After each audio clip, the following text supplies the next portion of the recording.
Well, sometimes we have to do jobs that we don't really want to do. And sometimes we have to do jobs that we are called to do.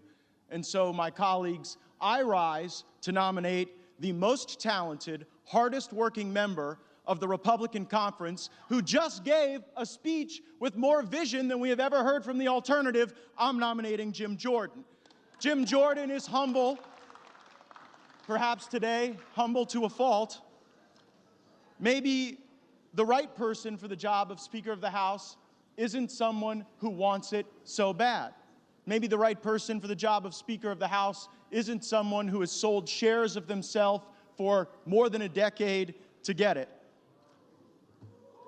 Maybe Jim Jordan is the right person for Speaker of the House because he is not beholden to the lobbyists and special interests who have corrupted this place and corrupted this nation under the leadership of both Republicans and Democrats. Maybe Jim Jordan would be the right person for Speaker of the House because he wouldn't fight us when we try to get a term limits bill on the floor. Maybe Jim Jordan would be the right person because he wouldn't fight us when we try to put a balanced budget on the floor and vote for it. And maybe Jim Jordan is the right person because he would endorse the plan that was built by the Texas delegation to finally secure our border.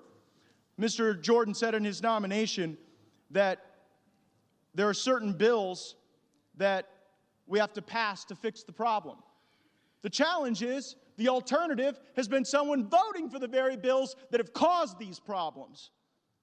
Mr. Jordan says that we cannot accept legislation like the omnibus, and I fully agree. And if Jim Jordan were Speaker of the House, if he were the leader of the Republican team, we wouldn't have that circumstance choking the economy of our country, increasing inflation, and diminishing the prospects of a better life for our fellow Americans. And finally, Mr. Jordan said we must engage in rigorous oversight. Every one of my Republican colleagues knows that the person who can lead that oversight effort, who works on it every day, who has the skill and the talent and the will, is Jim Jordan. I'm nominating him, and I'm voting for him.